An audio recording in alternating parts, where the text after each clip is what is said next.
এখানেও শুধু কাজ হচ্ছে প্রশিক্ষণ, 2 মাস ব্যাপী। দেখা যায় মোটর ড্রাইভিং প্রশিক্ষণ দেওয়া হয়, সেলাই প্রশিক্ষণ, এই যে কম্পিউটার গ্রাফিক্স প্রশিক্ষণ, বিভিন্ন প্রশিক্ষণ এদের কিন্তু দেওয়া হয় এবং দীর্ঘমেয়াদী প্রশিক্ষণ দেওয়া হয়ে থাকে।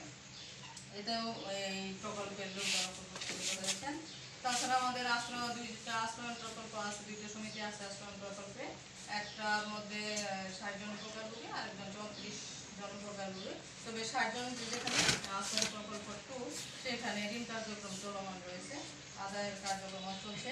আরেকটা সমিতিতে ঋণ কার্যক্রম নেই। সবগুলা আপনারা যারা সমিতিতে আছেন সবাই আপনাদের কার্যক্রম সুন্দরভাবে সমবায় আইন ও বিধি মোতাবেক করে।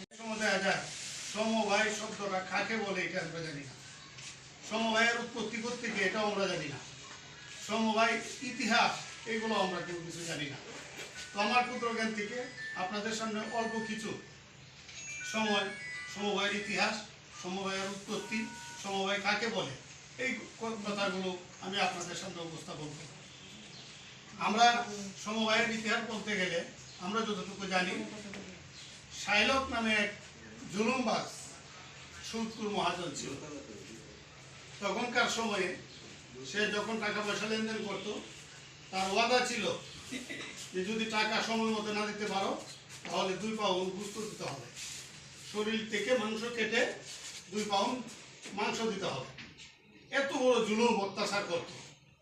এই সময়কার সময়ে যখন মানুষের কাছে অত্যাচার নিপীড়ন বেশি শুরু হয়ে গেছে, এই সমবায়ীদেরকে, ক্ষুদ্র মানুষ, গরিব মানুষদেরকে অত্যাচার নিপীড়ন বাড়তি দেখিয়া তার এক বন্ধু ছিল বেশিনি, উনি এটার প্রতিবাদ করলো। প্রথম প্রতিবাদ করে উনি একটা শর্ত দিল যে আপনি টাকা নিতে পারবেন, মাংস নিতে পারবেন, কিন্তু রক্ত নেওয়া যাবে না, রক্ত যেন বাহির না হয়।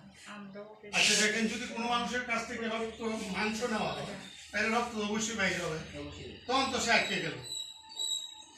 আটকার পরে তখনকার সময়ে 1875 সনে একটা কৃষক বিদ্রোহ হল।